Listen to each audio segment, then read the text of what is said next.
He fled. The barman. I can help myself. Others too are helping themselves. The owner has gone. He went last. Adolf Feldman. A Jew. And before him the others. The waiter, Franz, a Jew. The chef, a Jew. The cashier, a Jewess. Gone. Gone within the hour.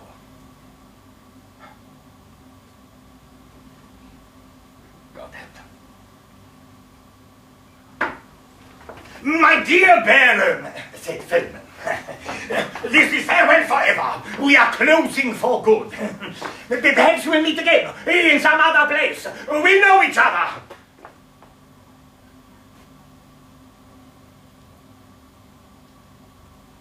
It's true. In some other place, we'll still know each other. In some other place, even there, I'll shake your hand and cry, God bless the Yids! We'll embrace, and they'll shoot me. Julama, the men in uniform will shout, and bang, bang, bang! I hope it doesn't happen. Feldman, run! Join your brother in New York, huh?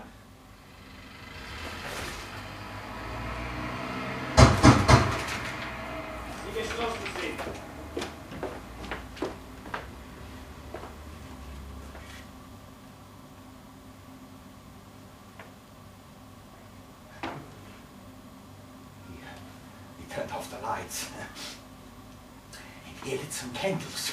He thought it would be safer. He left me a swastika to wear on my sleeve. Thought that would be safer too. I don't like the swastika. The cross went out of its true shape.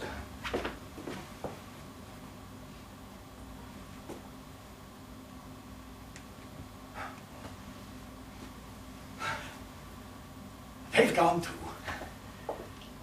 Gone for now. So, alone I sit. Alone with memories. Alone and bewildered. Things change.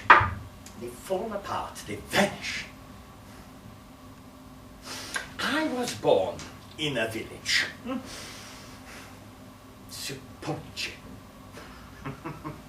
Yeah, well, it's now a suburb, swallowed by a town, such is the spirit of the age. Suppochi was in Slovenia, one of the crown lands of the Habsburg Empire. Yeah, but look on the map and you won't find it. The empire stretched from Italy to Russia. Then came the Great War. Out of the rubble, men built a number of unhappy countries. Well, Austria's one of them. And today, Austria's vanishing. And Vienna, a provincial town ruled from Berlin. In the morning, that's how it will be. And people will cheer. The Viennese will cheer their own conquest. Oh, things changed and fall apart. I am not an old man, but I feel feel old. Yeah, but it's not me, it's time. Time has cheated me. Time has accelerated. Time has left me behind. My name, for example, it meant something. Time has rubbed this out. I am not a child of my time. I am its orphan. But I don't understand. I don't understand the world I live in. Nothing.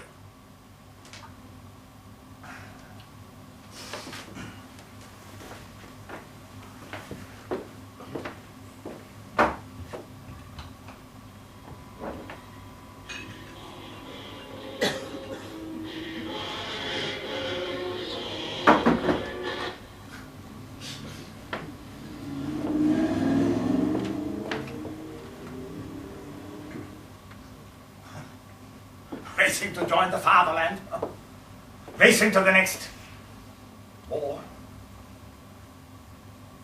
I'm not an old man, but too old for war. But I come from a soldiering family.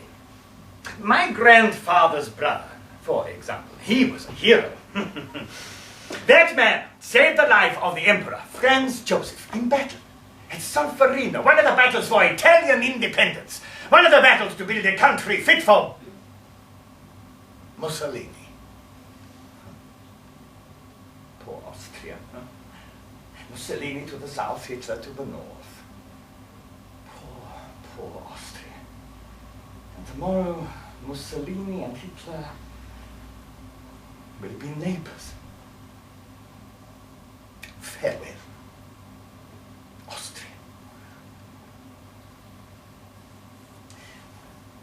And how did we get from there to here? When were the seeds of today planted? When I was a young man?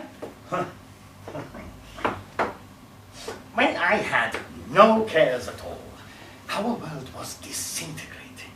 The cracks were spreading in all directions. And we just joked about the disintegration of everything. Decline was evident and unreal, as if we could continue to decline forever. Perhaps we have. But not in the old way.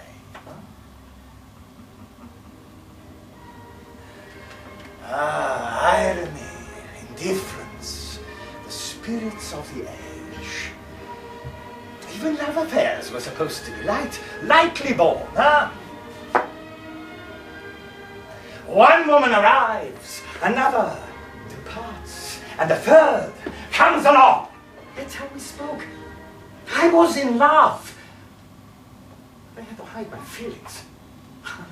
That's how we lived. That's how we lied to others. To ourselves. My father's generation had been different. No, I generalize. My father had been different. He understood the value of the Austrian monarchy. German, but not only German. It was a bridge and a barrier, a dam against nationalism. Yes, Austrians and Hungarians and Slavs could all live together. But the Austro-Hungarian Empire did not offer justice to Slavs, Czechs, Poles, Slovenians, and all of the others. My father wanted not just Austrians and Hungarians to be in charge. He needed to be wider, to embrace more. It was an idea that might have saved them, the Habsburgs. But the police persecuted him. They were blind to the future, blind to the modern world. He was not. He was a chemist. He fled to America. In New York and in Chicago too, he made money. He returned rich after many years. But still he was true to his ideas. But a rich rebel could be tolerated. The police troubled him no more. And he called me his only son, Franz Ferdinand, after the heir to the throne. And My father bought newspapers. He became a proprietor, a man of some influence. He could spread his thoughts. He gained access to the circles around the emperor-to-be. But my father died. He died too young.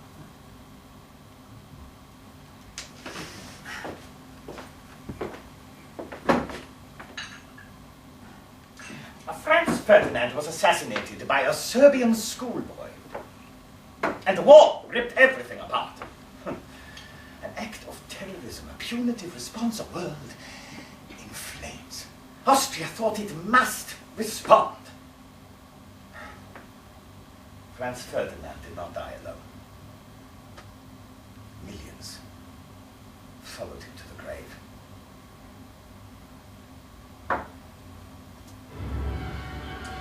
Austria declared war on Serbia.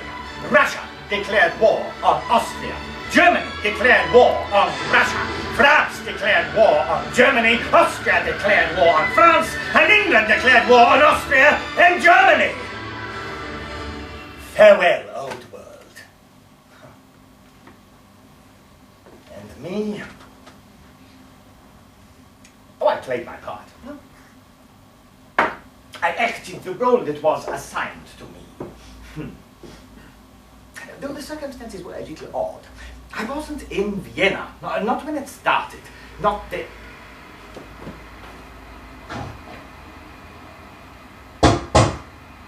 Walk out! Walk out!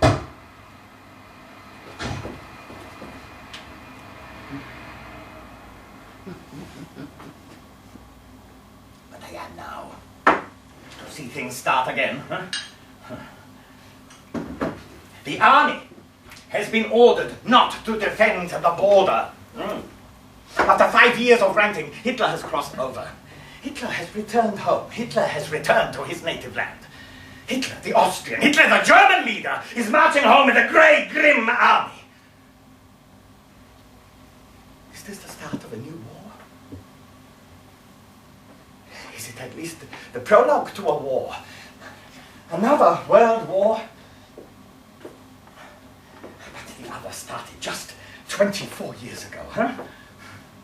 An epoch. An eternity. No time at all, not really. But the chasm has opened, yes. Yes, a chasm between here and there.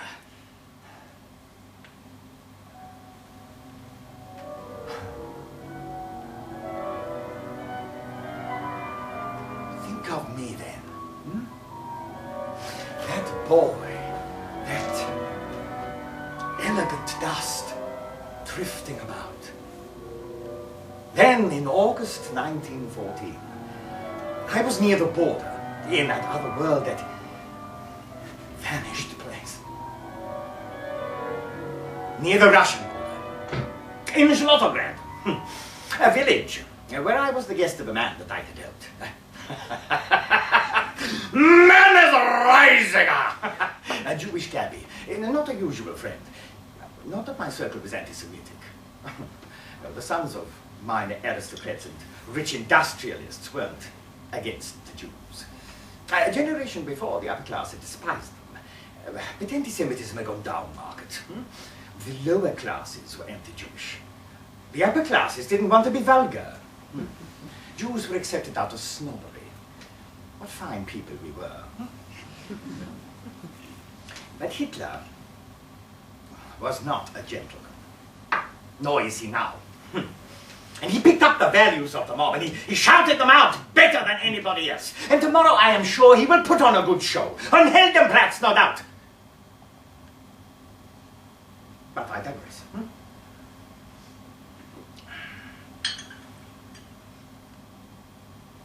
But do I digress? He'll stand where emperors stood before. Hitler would take the place of Franz Joseph. All my thoughts now are about this decline. The road from there to here. The road to fear and misery. What made us take that road? Was there another? Did we miss a turning somewhere? But where? I must untangle it all. But The war's beginning. I was in Trotta, a place of no consequence. I liked it. I was the guest of Matejtschuk, who was a friend of my cousin, Joseph Roth, a farmer. And I had helped Matejtschuk. He had come to me because of his son, Ephraim, a talented pianist, also he said. But in Zlotograd he had no future. He needed a place in the conservatory in Vienna. But I was nothing to the conservatory in Vienna. But I had a friend, an aristocratic fixer. And with his help, Ephraim, the talented pianist, leapt over all the barriers and took his place here in Vienna. And so, I accepted the hospitality offered in return. But I was bored at home. So, that is where the war found me. That is where I was, in August 1914, when the world ended.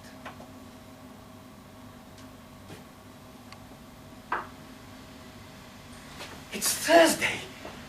It's raining. It's the last day of the old world.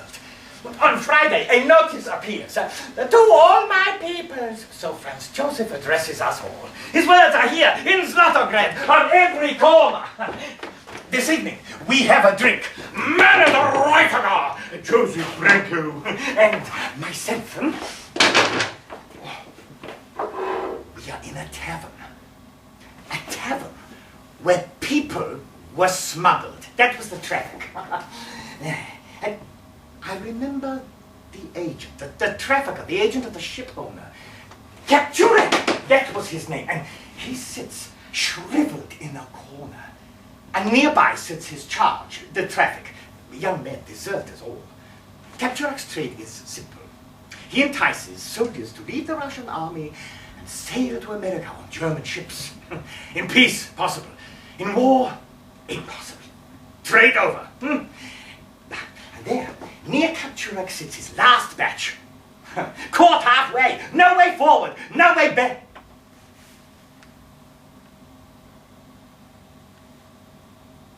And tonight,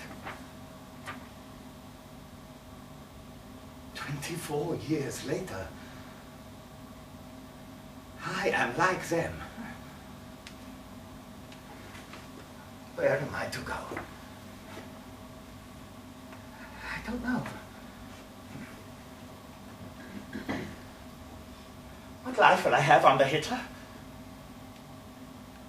Any life at all? Any hope of life? I don't know.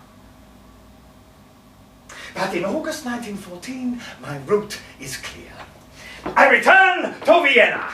I get married. I go on honeymoon. My honeymoon lasts one night.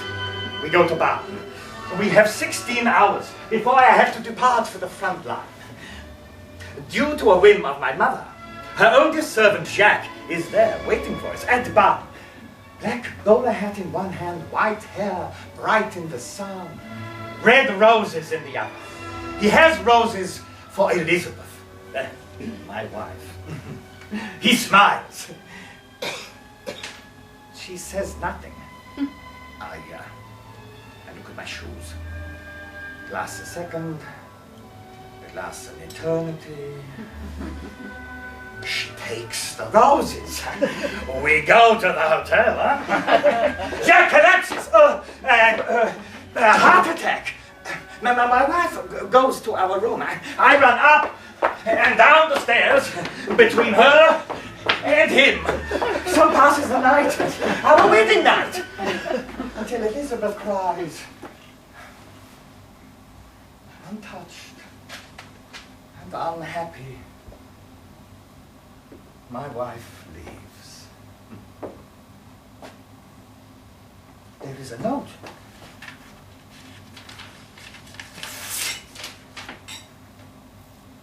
Adieu. I'm going home. Such was my honeymoon. I went to war. I traveled east. My old regiment went south to Serbia, but I had transferred. 35th Yeomanry was my regiment now. In it served Matejtschuk and Joseph Roth. Oh, it was a regiment of solid, dependable men, huh? It was put in the path of the Russian avalanche. We were moved forward, outflanked, and left exposed. A third were killed, a third were taken prisoner, and a third escaped.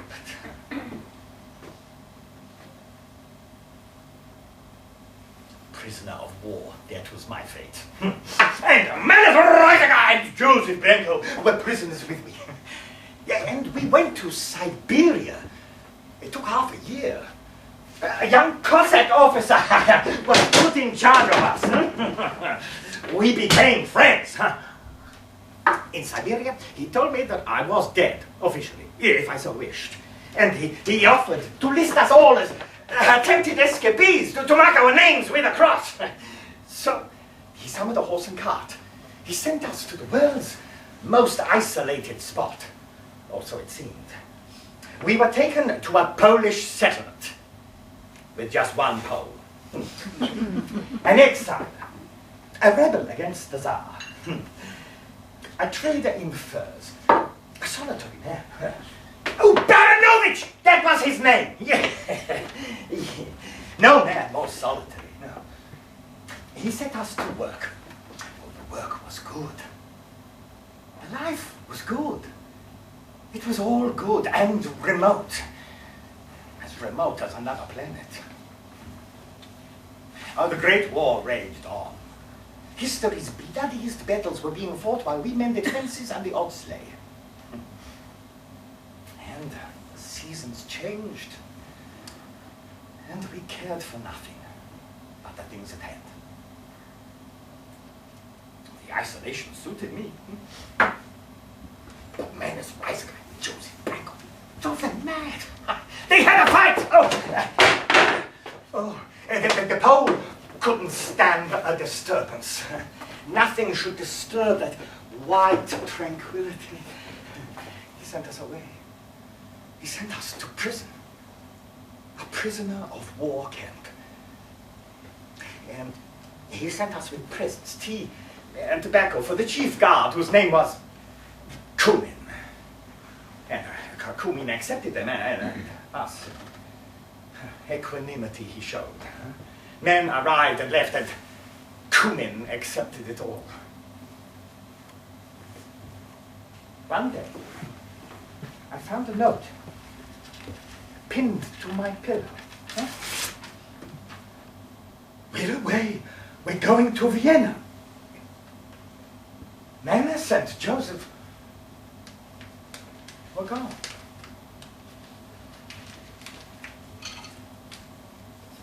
I followed.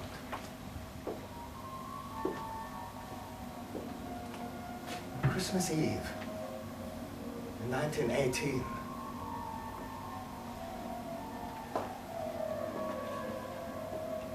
I reached home. I arrived in Vienna. A shabby, defeated city. Sleet was falling. My army cap was bare. The pips had been ripped off. My collar was bare. The stars had been ripped off. No sentry saluted me. I was glad. No saluting in the city of death. The monarchy was dead. The empire was dead. I took a detour. The crypt of the Capuchins, the Emperor's tomb, was still being guarded. The living were defenseless, the dead were protected. I go home. Is Mother alive? I walk faster. I reach the door. I ring. An old servant answers. She recognizes my voice at once. my face after a pause. She shook like the candles in the breeze from the door. I am expected. One of my telegrams has been delivered. We haven't slept, she said. I ran up the stairs 2 at a time. Mother stood by her old armchair. Black dress, silver hair combed high above her brow.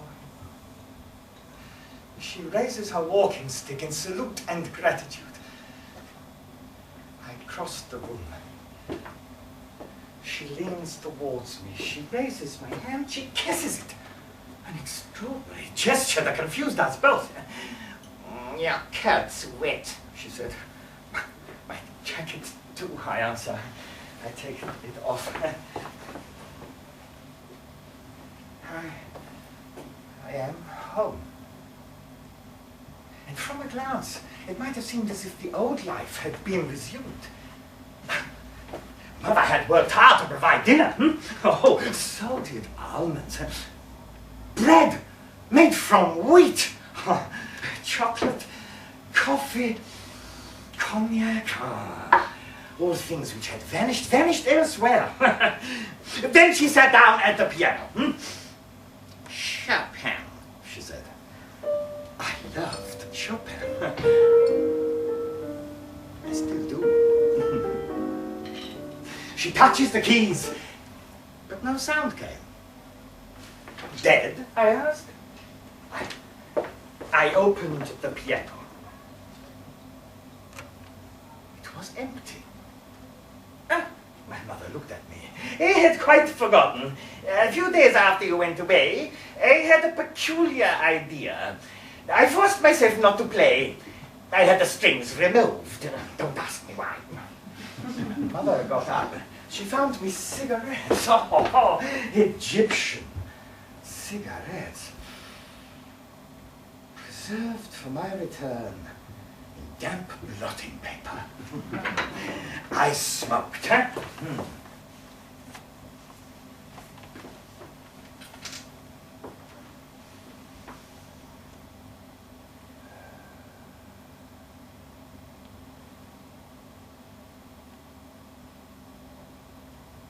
We didn't talk of the piano again. My mother asked me about my wife. But I didn't know about my wife. She told me about my wife. After a pause, which made me think that she had become an erotic dancer. Arts and crafts, my mother said grimly.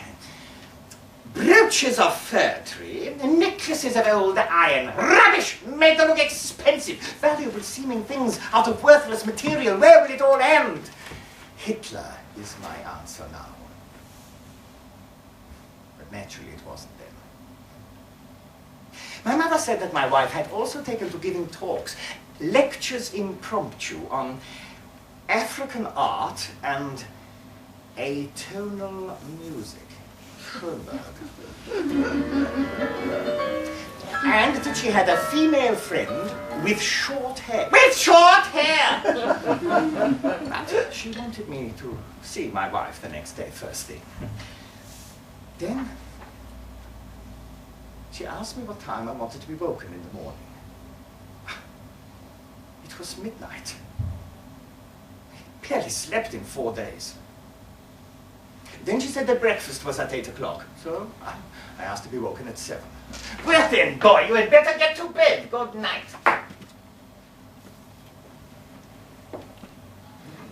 It was as if the war hadn't happened. As if the empire still stood. As if the earth hadn't cracked open. My wife had reacted to our disaster by flinging herself into the new. My mother had reacted by grasping the old, even the dead.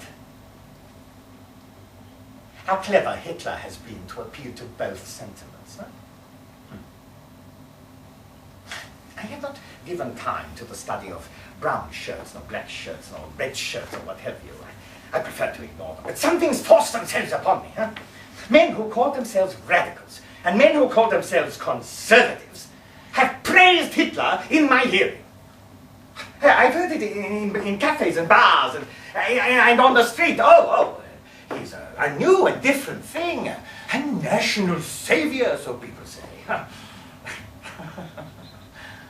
He will unite Austria and Germany and make a new empire to replace the one that was lost.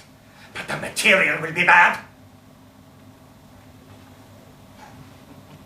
The old empire was based on loyalty to a sluggish family, the Habsburgs. The new empire is based on hate, rage, resentment.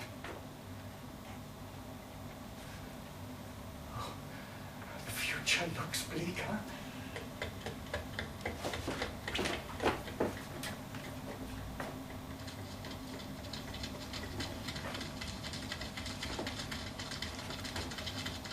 Are men being hunted already? Oh, the present looks bleak, huh? I don't intend to go and ask. If not now, it'll happen soon. And me? Possibly so, but for a while at least, I am free to drink, huh? That at least, to give myself courage. Courage!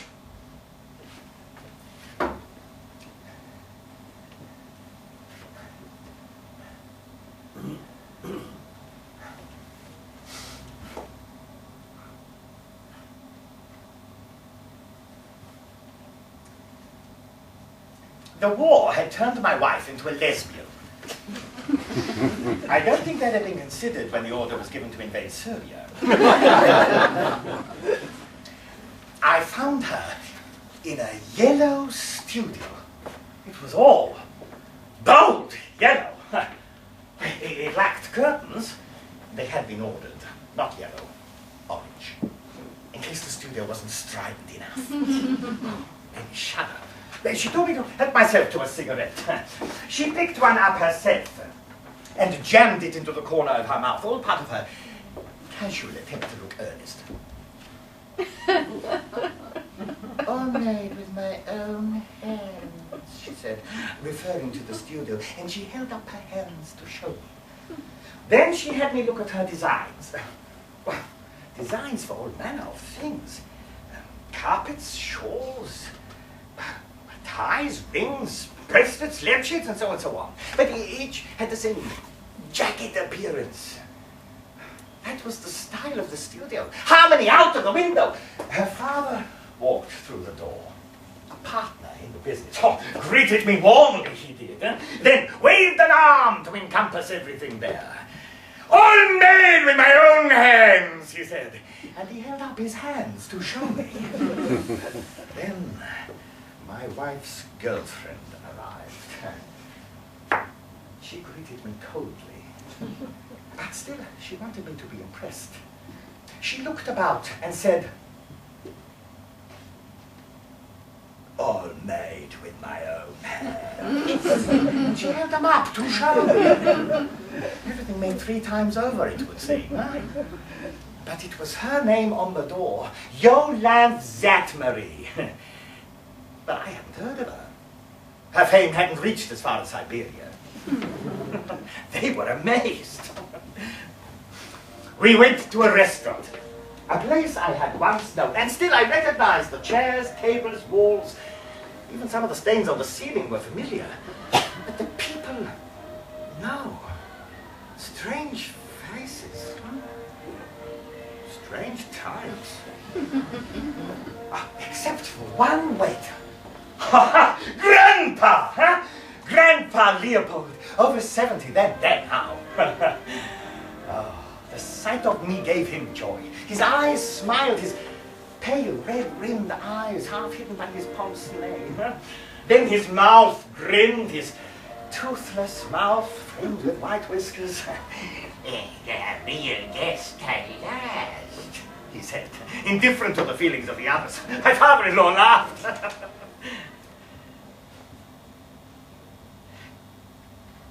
A couple of years later, or maybe 3 or 4, I drew Grandpa Leopold's portrait. After I saw my wife's attempts at drawing, I said, remarkable. But I thought I could do better, and I have. Drawing has been a consolation, huh? But I only draw remnants. People and places surviving from before 1914.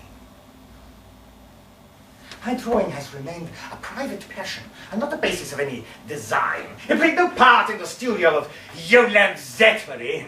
We can take you on board, my father-in-law said. On board? What did that mean? The prospect didn't delight me. They talked of international fame, huh? Magazines and films. I understood nothing. I was happy with obscurity. They wanted fame. Oh, and my father-in-law wanted me to clarify matters with your wife, as he put it. So, I arranged to meet her. But Yolande came too. They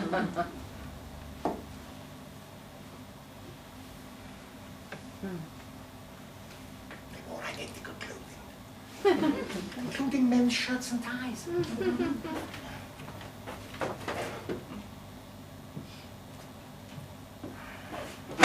They sat side by side, facing me, grim and withdrawn.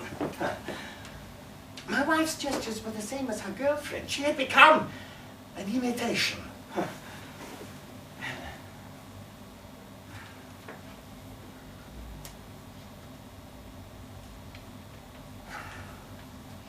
Our conversation went nowhere. But they did. They went to a lecture on voluntary sterilization. They were interested in making inferior people infertile, and the Nazi Party has followed their lead. Inferior people are unwanted. I don't share their feelings. I'm an old aristocrat, so a democrat by comparison. But before she left, my wife gave me a slip of paper. While Yolande was distracted, I received a message furtively pushed into my hand. 10 o'clock this evening, Cafe Museum, alone. But I didn't read it before they left, seemingly engrossed in their sterile talk. So I had no chance to accept or decline. I just went.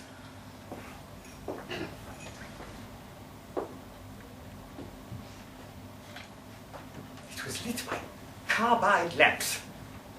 And so the cafe smelled of turnips and corpses. I wanted to leave. But I sat and waited. Though I hoped she wouldn't come. But when she did, I was astonished by the change. Oh, she looked marvelous. A hunted animal seeking safety, huh? A beaver coat, snow in her hair, on her eyelashes, on her face, melting. I told Yolande that father was ill, and she cried. Her tears gave her an appetite. Frankfurt, horseradish, beer.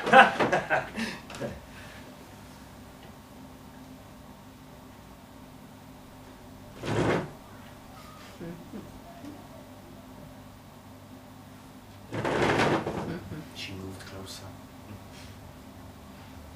I put my arm around her. Husband and wife together.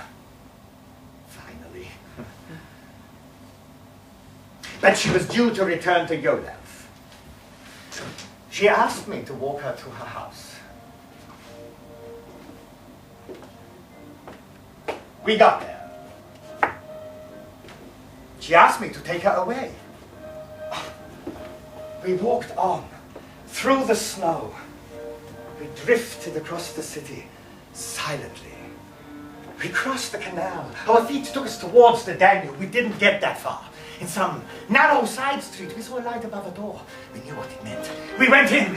It was dark. Porter lit a candle. Walls and carpets were green, as usual. We went to a little room. We spent the night, and my wife became my wife.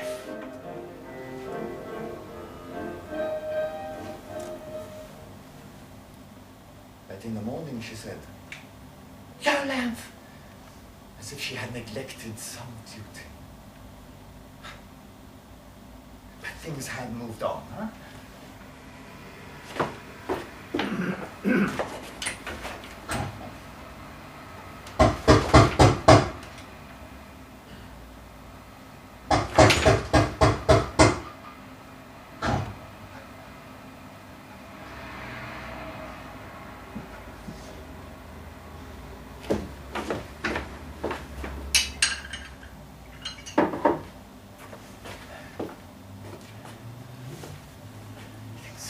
Things move on, huh?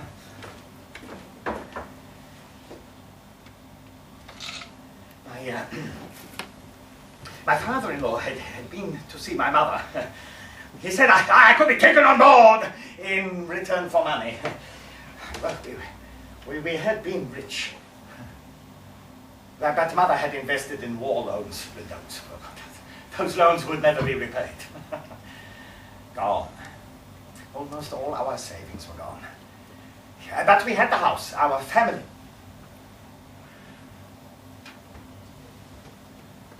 Mother took a mortgage on the house. But apart from this, providing the money, I had nothing to do with arts and crafts. The Yolande studio increased its output, and Yolande had ideas, and my wife turned them into strange articles. My father-in-law bought a map of the world, and he stuck drawing pins into every major city, whether we sold anything there or not. Mostly not. We sold little. My father-in-law introduced a new character, a Prussian, Van Stettenheim. A man who was supposed to give energy and direction to the business. Well, he had a loud voice, and many original turns of phrase, such as Diego Columbus, which he would use as exclamation marks. And he had blonde hair, and strange to say, he impressed my mother. A shabby adventurer from the north. One of many. And now a whole army of them has descended, and we are doomed.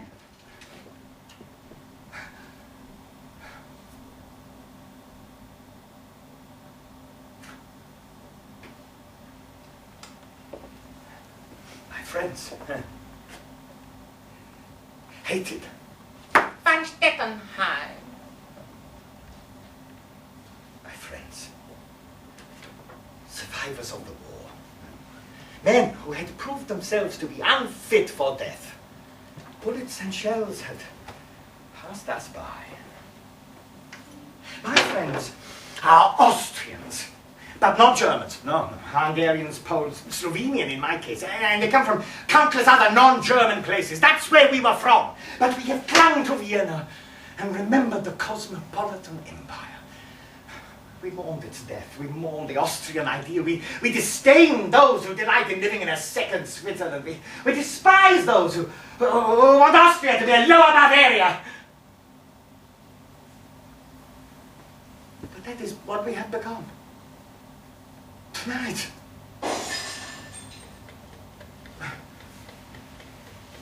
Austria.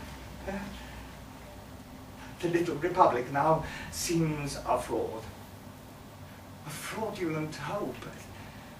Fraudulent as the Yolande studio. Huh? All frauds, so our accountants described everybody involved. A most perceptive Jew. He saw what was coming. He sailed to Argentina. My mother had faith in Van Stettenheim. A second mortgage followed the first. Then Van Stettenheim visited my mother when I was out. He took a loan from her and got deeply into what little was left in the bank. He was living off our money. Oh, the Yolande studio made nothing of value.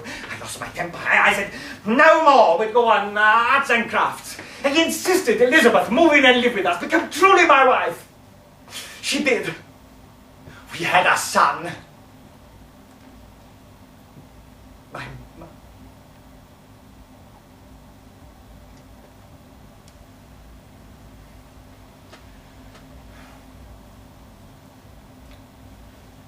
my mother died.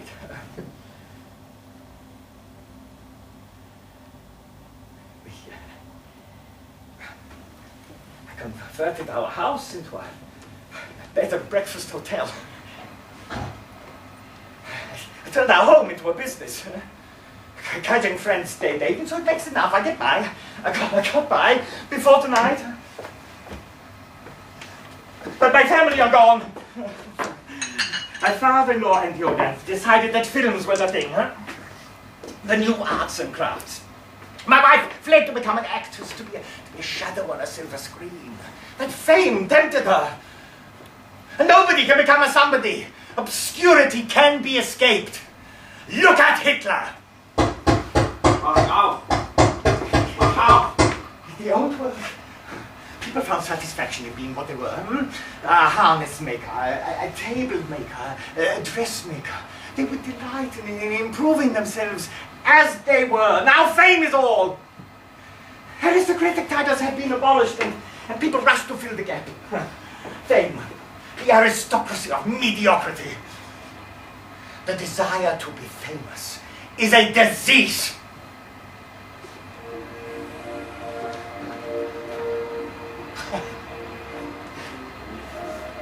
And mediocrity is trying to break in, huh?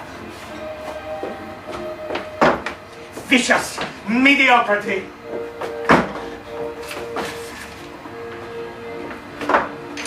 And me? I draw things from the past. Survivors, people in buildings, huh? And I keep a peculiar diary. Each day I write down some memory of the world before 1914, or some encounter with that world. And my son, I sent him away. The family in Paris, old friends, they have adopted him and they can care for him in a way that I can't. And there, he will be safe from my fate.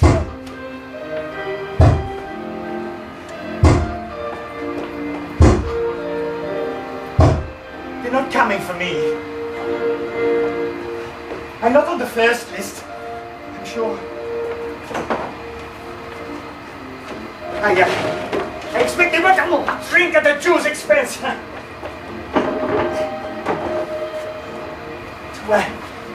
To overturn his tables, smash his mirrors and so on,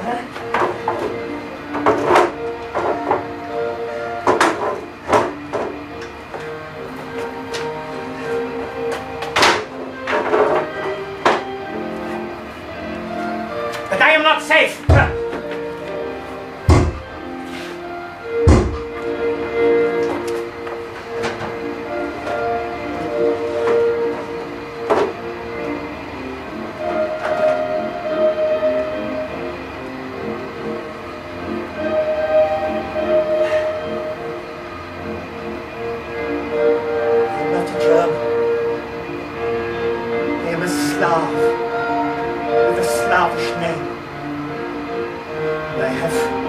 Contempt for Hitler, with all his brown shirts, his studs who look like lavatory attendants.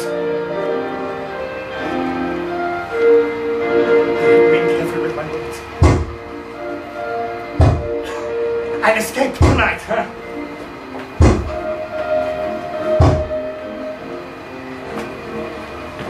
know the back way out. It leads to a courtyard, but to two courtyards, and there is a gate on the side street. But I won't go straight home. I pay my respects to the remains of the Habsburgs in the crypt of the Church of the Capuchins. A clear statement. If somebody sees me doing such a thing on such a day, I suffer.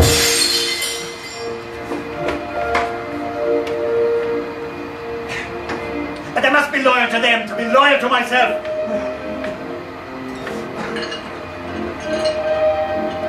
Then what, What home do I have but Vienna? No. I am tied to and must stay the course.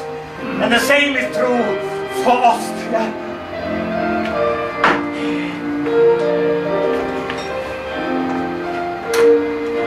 Indeed, for all of Europe.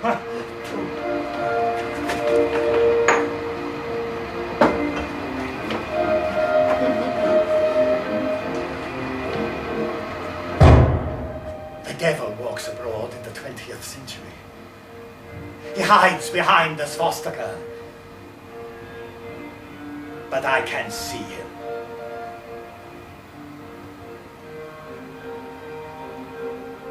And he can see me.